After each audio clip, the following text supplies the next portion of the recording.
Hello everyone, Happy New Year and welcome to Entertainment Weekly's What to Watch, the show where EW staff help you solve your viewing dilemmas. You may have read our column in EW and on EW.com, maybe you've listened to our podcast, but this is the What to Watch that you can watch.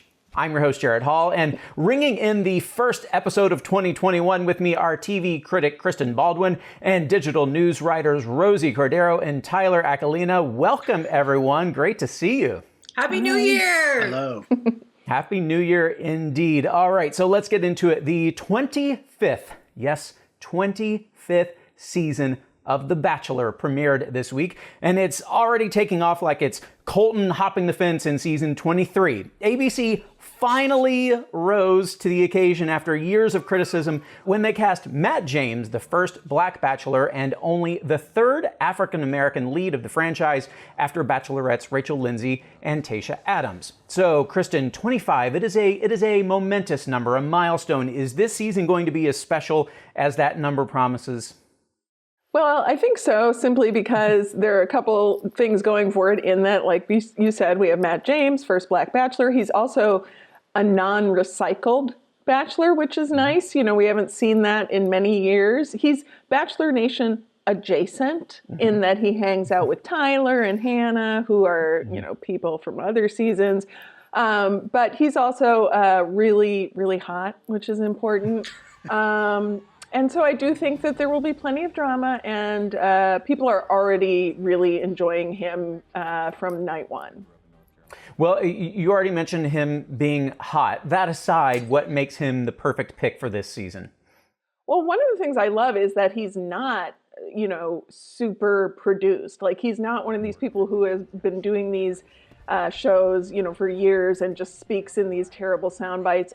He's like a human being.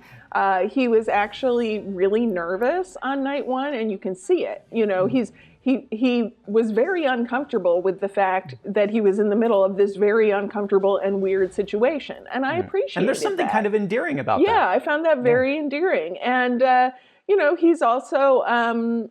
You know, he's got a very diverse group of girls to choose from, which is nice. All the women are extraordinarily gorgeous. There are only a couple who are, you're just like, girl, go home, you know, like the 22-year-old socialite or whatever. But I think because he's not somebody who has gone through the steps so many times, we can maybe expect him to react in less predictable ways.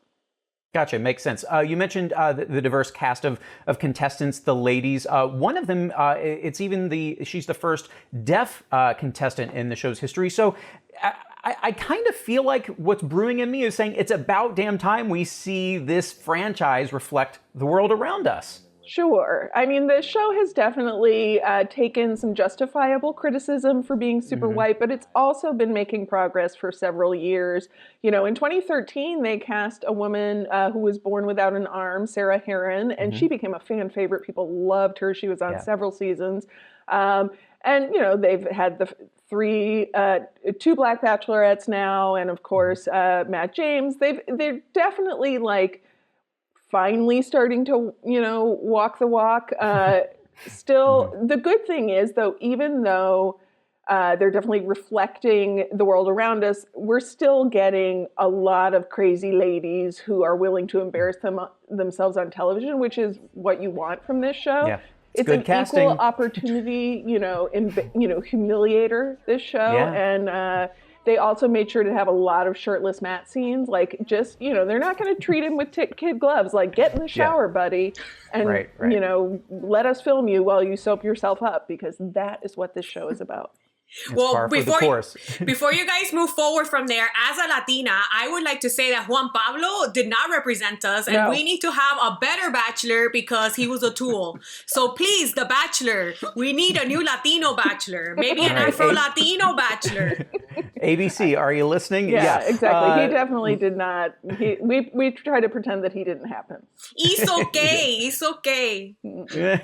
Well, there was lots of drama there, and of course, there's going to be lots of drama this season. Kristen, what are some of the teasers that you are excited to see unravel from this season? Well, as you may know, they shot this whole season in a bubble in a beautiful resort in Pennsylvania.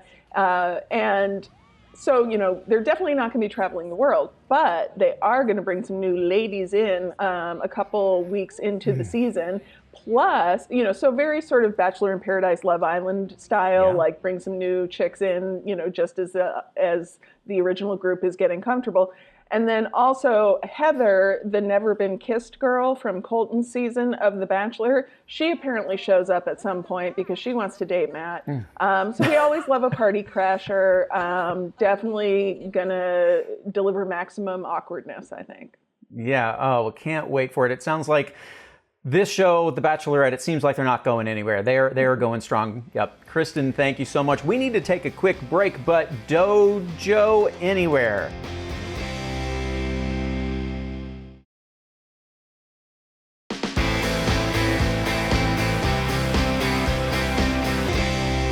Welcome back. For fans of Netflix's Cobra Kai, Christmas came a little early with the announcement that the entire third season would be premiering on New Year's Day, a bit earlier than they had previously announced. Well, 2021 finally arrived, and with it the next chapter of the greatest rivalry in fictional karate. Rosy, you, like Kristen, are a black belt in all things Cobra Kai. Did this season kick the proper amount of butt? I think it absolutely did. I mean, it took us a slow while to get there, but that finale cannot be beat. Oh, and you're leaving it at that.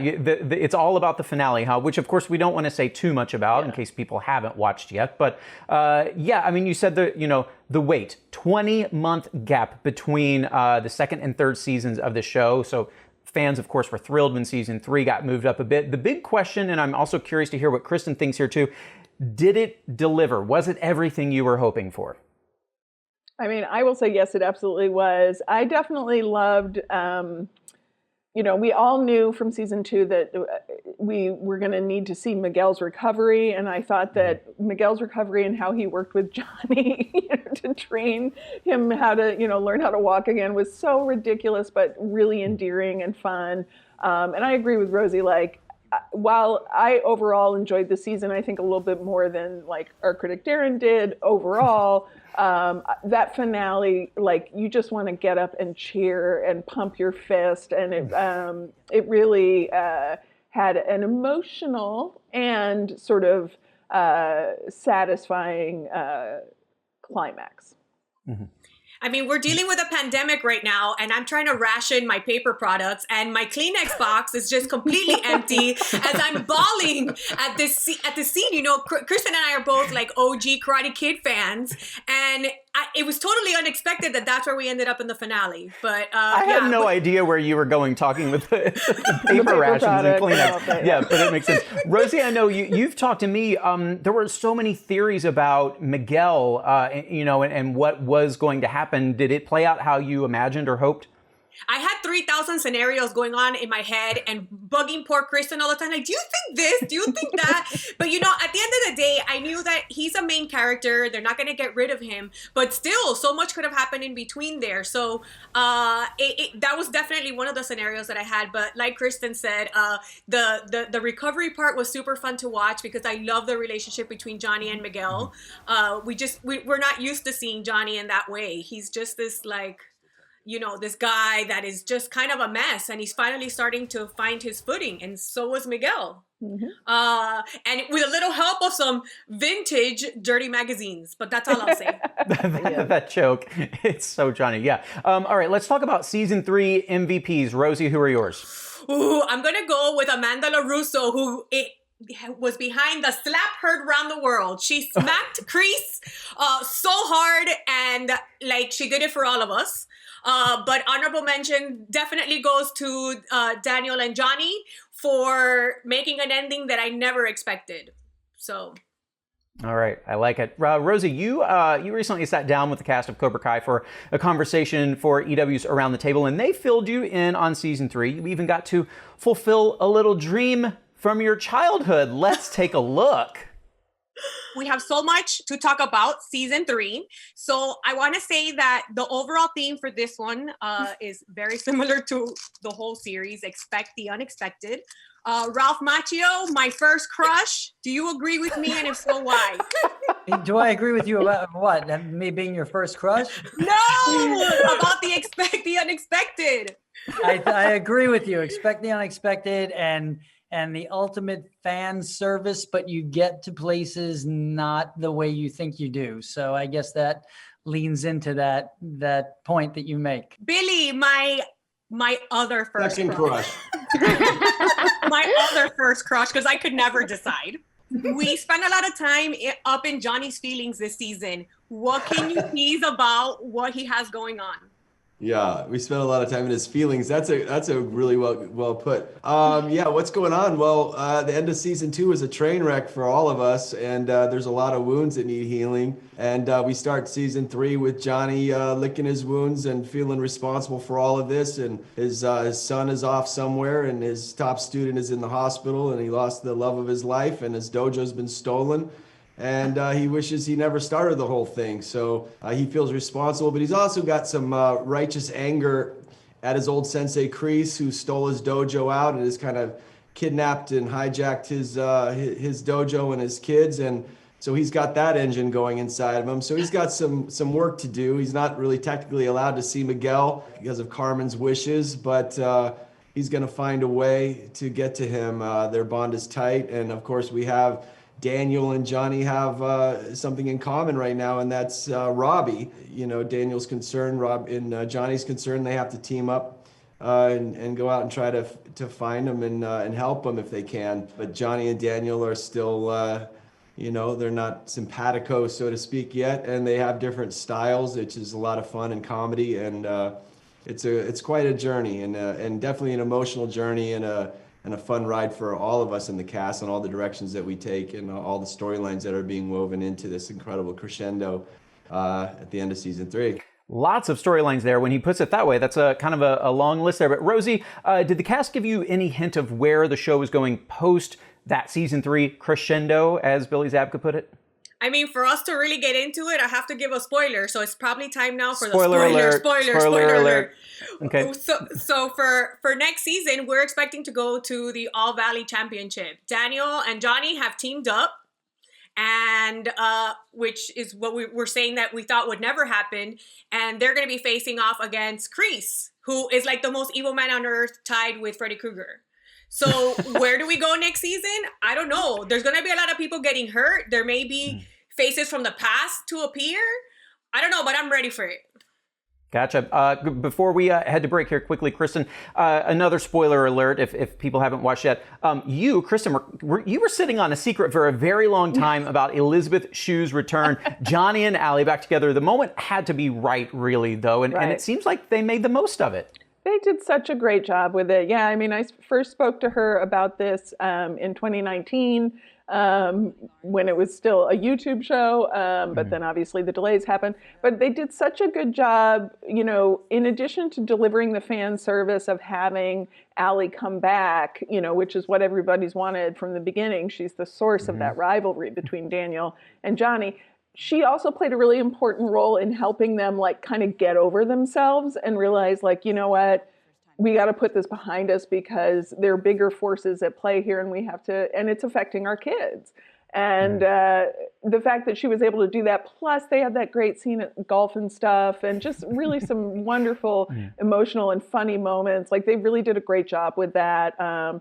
She also joked that maybe she'll come back in season 9 and Allie will open her own dojo. I like that idea a lot. Let's get this show to season 9. All right, we need to take a quick break, but when we get back, game on.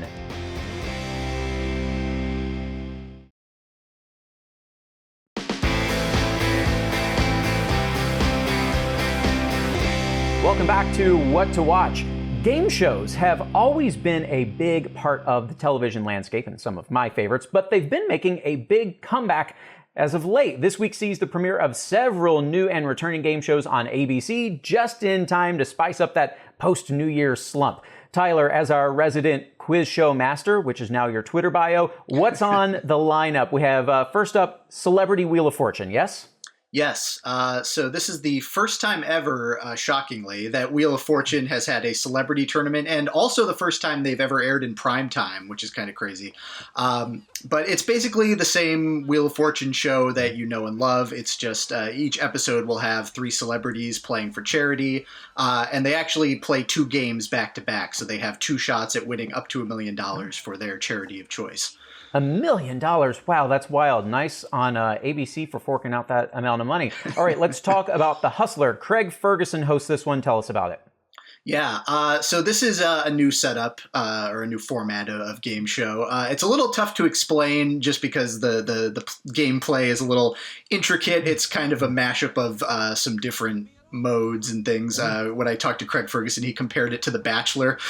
It's not really like The Bachelor, but it does have that kind of reality show feel where the personalities of the contestants come into play. Basically, one contestant among the group in each episode is kind of a plant called the Hustler, who knows the answers to all the trivia questions that are being posed, and basically the other contestants have to try to figure out who among them is the Hustler and unmask them, essentially. All right, so it's kind of that celebrity, the mole situation, like Celebrity Mole and all those shows too. Okay, yeah. I like that. I like it. And then lastly, this new one, well, it's new to American audiences, but adapted from a British show, The Chase. Sarah Haynes is host, and it features the celebrity goats. Yes. I'm very excited about this one. As you say, The Chase was a British game show. They actually did have an American version on Game Show Network for a little while. They brought one of the British chasers over. I always really liked that show. This is a great game show format. My apologies to GSN. I missed that one. I'm sure they'll be fine. But as you say, yes, the Jeopardy goats are here.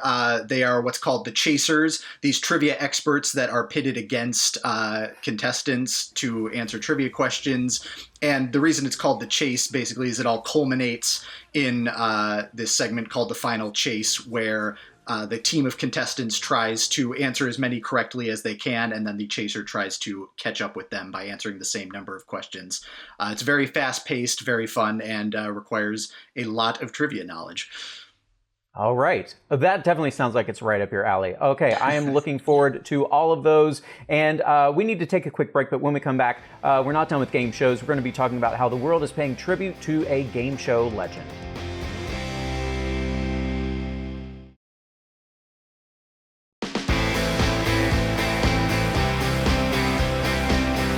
Welcome back to What to Watch, everyone. Well, as we discussed, there are so many new and improved game shows beginning, but this month sees the end of an era for one show as well. This week was the last for Jeopardy host Alex Trebek, who shot new episodes until 2 weeks prior to his death from pancreatic cancer in November. Trebek kicked off Monday's show with a surprise message reminding viewers to open their hands and hearts to, quote, those who are still suffering because of COVID-19. And he encouraged viewers to pitch in to make a gentler and kinder society. A reminder we could all certainly use right now. Wise words from a wise man. I know I am not the only person who went into this week feeling the loss of such an iconic TV figure. Actor Ryan Reynolds, who appeared in Monday's episode, tweeted, "It's an honor and a little heartbreaking to be with Alex Trebek one last time on Jeopardy!" Canadian flag emoji, of course, included at the end there. Jane the Virgin star Justin Baldoni reposted a video of Trebek's touching speech and wrote, "What a man, sending a prayer up for Mr. Alex Trebek tonight. Fly high, good sir." And former Jeopardy champion James Holzhauer reposted the touching speech as well and tweeted, "Seriously, can we clone Alex Trebek?" A question I think we're all probably asking ourselves. So, Tyler, what were your feelings seeing Alex Trebek's final episodes? Yeah, I mean, it's a real moment in history. I think, I was watching Monday's episode and I was sort of prepared for that speech. I had spoken to Jeopardy's executive producer, Mike Richards, and he had sort of teased that a big emotional speech like that was coming. And it still just kind of wowed me, that he could deliver something like that just off the cuff. It really shows you, how wise and kind he was, by all accounts. He really was like that off the set as well. And it's a very emotional moment for Jeopardy fans everywhere. What do all of you think made him so extraordinary as a host, and what do you think his legacy will be? Yeah, One thing that people bring up a lot when they talk about him, and actually Alex talked about this too, it was in his memoir, a very important thing that he always tried to do was to make the game and the contestants the star rather than the host.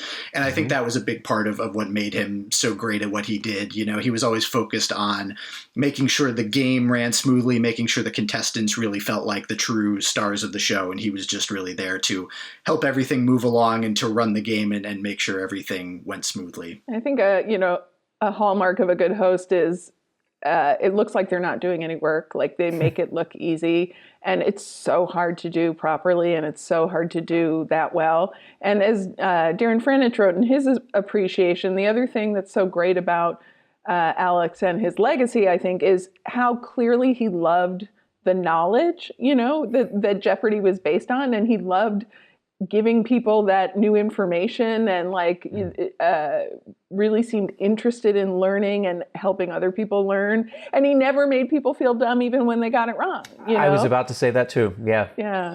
On the surface, this is supposed to be a game show, right? But when you come from an immigrant family where you're the first one born in this country, you sit down with your parents who are not that great at English, and you sit and you watch shows like Jeopardy, and that's kind of the moment that brings family together. So even though I'm an adult now and I can only still kick butt when it's like the little kids or the celebrities, it was still such an important part of like our family time together and just kind of learning. Oh, making me cry over his death all over again, Rosie. Yeah, he was just a class act, and no one will ever be as good as him. And I don't think the next host of the show should try to be. They have to be themselves. But Jeopardy will be introducing guest host starting January 11th with champ Ken Jennings. But there's no doubt the one-of-a-kind host of 37 seasons will be sorely missed. And that is our show for today. Thank you to my guests, Kristen Baldwin, Rosy Cordero, and Tyler Aquilina. We'll see you next week on What to Watch.